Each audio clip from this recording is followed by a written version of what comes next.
Welcome back to Master Docker series. In this particular session, we'll discuss about a product or tool called Portainer, and I'm planning to cover this tool in multiple parts. The reason I want to cover it in multiple parts, Portainer can be very useful when you want to manage a set of Docker machines running containers, or even it can manage a set of Kubernetes nodes, and it can also be useful to manage your containers which are running in public cloud platform like Azure. Okay, I want to show you a clear demo on each of these categories. So we'll start with the basic aspect. When you have a lot of containers running on multiple Docker hosts, you have a lot of challenges ahead. I'll explain the challenges and I'll let you know how Portainer is going to help you with simplifying the container management, and also how Portainer can help you adopt the containerization technology very quickly. So maybe a quick recap from the previous sessions. Okay, you might have already understood that few years back we used to have very big application for your businesses. For if you take online shopping service or the shopping application, it used to be a very big monolithic application. It will be a very big application having all these components: the account management, the product management, cart, order management, your shipping. Everything used to be in one particular application, and all of them will be on a backend database.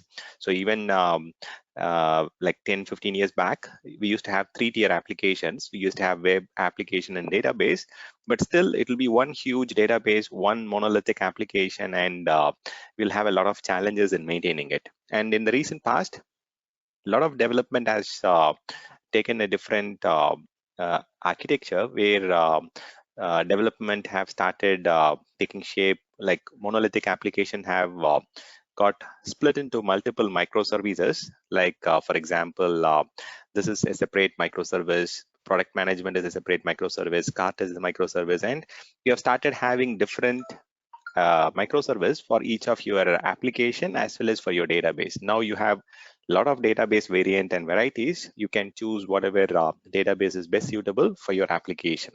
So now the takeaway from this slide and the next slide, applications has been broken into a lot of microservices. And when we say microservices, all these are not running on virtual machines anymore. So they have started running it on containers, and the very popular technology in the containerized landscape is Docker. And if you take a Docker host, it will have multiple containers running services for location management, marketing, basket, ordering, catalog, and identity, and so on. So you'll have a lot of containers, images, network configuration, volumes, and a lot of other stuffs. Okay. Similarly, like I'm just taking an example where which is very closer to us. So we have been doing a lot of online shopping after the pandemic, and even in the recent past, we have been using a lot of Uber and other cab renting services. So here, earlier, if you take an application like Uber or the other car rental services, they used to have one big application before, one monolithic application. Now they have subdivided them into multiple small microservices. So each of these listed here is a separate application, separate microservice, and each of them will have its own backend database and its own variety of database. So all these are currently running as a container, and it can be any container runtime, it can be any container engine hosting it. But the takeaway is like everything has been broken, or all the application has been subdivided into smaller microservices, and we have a lot of applications running on containerized workload now. So if you go to the environment, if you just have a look on one particular Docker host, if you go and say Docker images or Docker image ls, you can see that there is a huge image that are there in here. Even though the sizes are like 400 MB, 100 MB, 50 MB, and so on, if this gets accumulated, there will be a lot of sprawling. When I say sprawling, a lot of unwanted contents will start getting accumulated. Similarly, if you just say Docker container ls, you can see a lot of containers are running. And if you ask me like whether all these containers are really needed, I might have to do a go and do a due diligence check and then come back and say like whether it is really needed or not. For example, some of them are up for last 43 hours, some of them are up for the last 22 days, and so on, right? And we really don't know now whether it is really needed. I can show you something here. If I just go and say Docker info, it can give us some more information, like what are the containers which are actually running, which ones are stopped, how many images are there in my system. So this has got a lot of different things. If I say Docker network ls, so there is a lot of network in my system also. There is a lot of virtual network adapter. Even if I say Docker volume, there should be a lot of volumes as well. So this is just one particular Docker host. If you take hundreds or thousands of Docker hosts in your company, in your organization, think about these kind of proliferation. So too much of volumes, too much of images, too many containers running around, and you need some tool to help you to simplify the cleaning up, or to understand how the containers are efficiently used, or how the space is being utilized. So you need to have a centralized mechanism or a tool which can help you simplify all these container management. So definitely with the latest microservices evolution, containers are getting deployed like anything. So thousands and thousands of containers are being deployed, and the proliferation is inevitable. So it will definitely grow as enormous. So the tool Portainer, it's a very powerful tool. It doesn't stop helping you with accelerating the container adoption. It also helps you with reducing the operational complexity. See, if you're part of an operational team, your primary challenge will be to go and clean up the unwanted space, unwanted images, unwanted containers, and just avoid having unnecessary ports open from those particular systems, and unnecessary security challenges coming out of those legacy systems, and so on. So your containers can run anywhere. It can be running on your own on-premises OpenShift, or you can run your containers on Nomad, or Docker, Docker Swarm, Kubernetes, or even in public cloud platform, AWS, DigitalOcean, Azure, and so on. But this particular Portainer tool, it's a GUI based tool where you will get a beautiful dashboard view of all these systems in one central location. Okay, I'll show you how to install it. It is going to be a live demo session. You're going to understand how to install Portainer and how to connect to standalone systems or clusters and the public cloud platform. I'll have this particular part covering the Docker portion, and in the next couple of parts, I'll show you an example of how to connect to Kubernetes or Nomad cluster. And in one session, I'll be showing you a demo on how to connect to the public cloud platform and utilize the Portainer tool efficiently. So if you look at here, when you install the Portainer, you get the option to go and connect to a local particular Docker environment, a remote Docker system. You can deploy the agent on a particular Docker node, and you can also have connecting to Azure platform, both Azure and Azure ACI. So there are two important switches or flag that you need to be aware of. So if you are going to install it on Linux or Mac, so this is the place where you have to perform, or this is where the Docker environment is going to be running. And similarly, if you want to install the Portainer tool on your Windows, so you have to use this switch. I'll show you how to do that.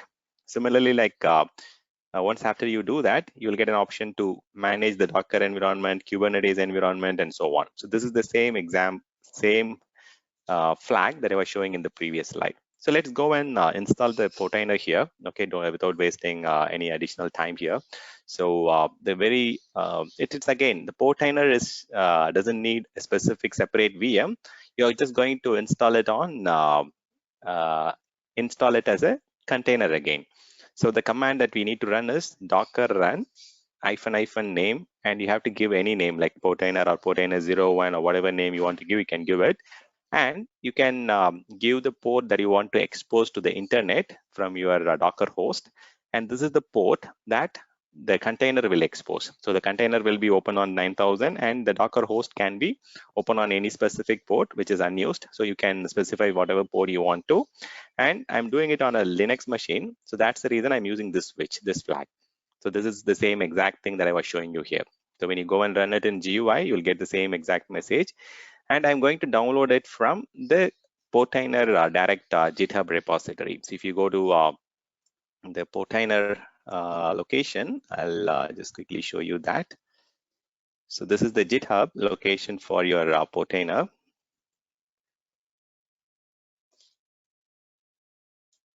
Okay, so if you go here, this is where you get all the latest images and so on. So I'm just going to pull that image from this particular location. Okay, let me try to run the command. So I think there is some particular container that is already in use. So let me go and remove this. There is some conflict with this particular container. I'll just go and say docker remove -force, and then I can just paste that container ID. So it should remove that. Okay, fine. Okay, let me go and run the command again. There should not be any challenges with any conflicting one. Yeah, so now it's starting up. Okay, let me go and look at the IP address of this particular system. Okay, so just give me a minute. I'll pick up the IP address of this particular system from my Azure login. This is a VM running on my Azure account.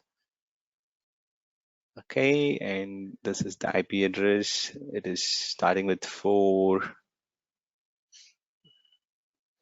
dot. Just a second. So this is the IP address of my Azure system, 40.70.20.174, and I've just given the port number 9000. So this is what I have entered. Okay, and it has opened up this particular console. For the very first time, it will ask you to create an initial administrator user. You can give whatever name you want to, and I can just give the password of my choice. Okay, and I can create the user. This is the first time if you're doing, you have to create a user, and you can also check out the current users, and if you want to add any additional users, you can add, and if you want to connect to a particular location, you can connect to it, and so on. Okay, let me just do that. This conference will now be recorded.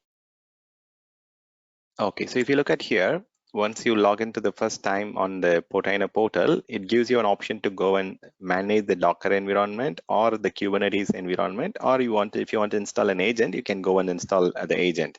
Okay, so I'm just going to manage the Docker environment. So these are the two switches that are available, and let me go and connect to it. Okay, so it shows me that there is a local Docker engine that is running on that particular machine where I'm connected to now, and this is a standalone.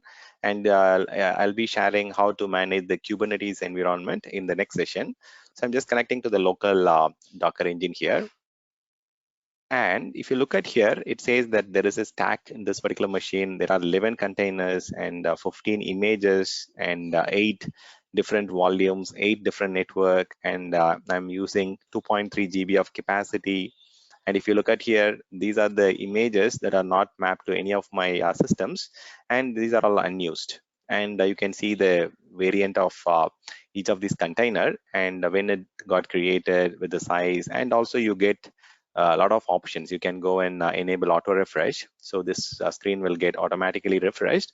And if you want to create a new image, you can also do that. And if you want to import export an image in this particular screen, it will beautifully help you doing all the container management in a graphical way. You can upload the image, or you can pull the image directly from the Docker Hub.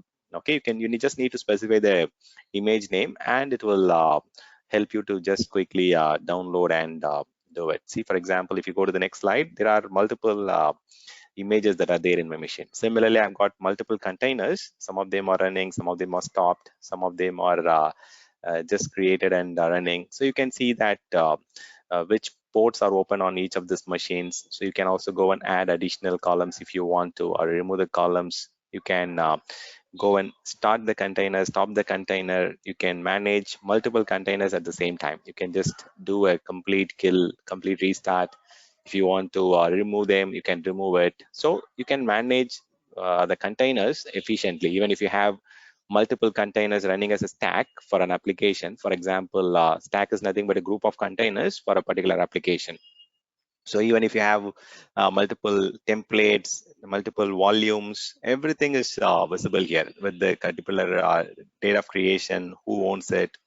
Even if you want to add volume on that machine, you can do it. This is not just a tool to clean up unwanted things. It can also help you to quickly learn container in a very quick way. So it helps you to create network. It helps you to create volumes. It gives the option to go and select what kind of driver you want to select. A lot of options are there. Even it gives you a detailed view on the different events when the container got started. We just created a Portainer container, right? That is also there. It keeps track of a lot of information when these images got created. It helps you to keep track of a lot of things. Okay, and even if you want to give role-based access control, you can also give role-based access control to other users by creating the users here. Okay, so you can check the container registry. You can also have your own private registry if you want to. So a lot of different things are there. So if you look at here, it gives you option to go and create a GitLab registry, Azure Container Registry, QA, and also you can have your own custom registry. There are a lot of things that you can change. You can use your own custom logo, but a lot of these features might not be available in the community edition. There are a lot of features beyond this which I can show you. Okay, you can connect to multiple hosts. You can get details about the current host details, where exactly the drivers, what driver is being used, and what are the different network plugins that are available. So lots and lots of information are available through the Portainer. And if you think about a lot of environments like Kubernetes environment and the public cloud platform, this will help you to kind of simplify a lot of things. So we are running the community edition, and there is one more edition that is available, which is a kind of business edition. That is what we generally recommend for larger enterprises. If you have a lot of business critical applications running as container, you might have to provide role-based access control to different team managing those containers, and you might also need to provide access to specific registry for specific teams, and there might be dedicated support teams available also. So in such cases, Portainer Business Edition is very helpful, but features and functionality wise, the Portainer Community Edition itself has got a lot of options and easy way to manage your Docker when it is running as a standalone, or when it is managed by a Kubernetes platform, or even the cloud platform. All of these are manageable by both the editions. But only thing is, if you want to run it for a business, then you can go and get the Business Edition, and this is a very powerful tool. Okay, and Portainer is not just for operations team. Even the developers can utilize it to quickly create and integrate it with CI/CD pipelines. The DevSecOps team can also utilize it to have some of the integration with your GitLab, or integration with your Jenkins to kind of quickly deploy the systems. Okay, so the containers here. Okay, so it has got a lot of options. It gives you a lot of API proxy options to go and integrate. It gives you options to go and do a role-based access control for your support teams and so on. Okay, so this gives you a lot of options. You can explore it. I'm also going to share a lot of information in the upcoming session. In part 2 and 3, I'll be showing you how to manage the Docker, which is managed by Kubernetes, and also how to connect to an Azure platform and manage all the Azure container running on the Azure platform. So stay tuned. I'll be showing you how to do that. And you also have different options to manage different container platform running on Linux and Windows. So it gives you a lot of advantage, or a lot of simplified things. You can go and look at which ones are really in use and which ones are not. Okay, so this gives you a very good uh, quick view on your enterprise-wide container landscape. Okay, so thank you for listening, and we'll catch up in a separate session.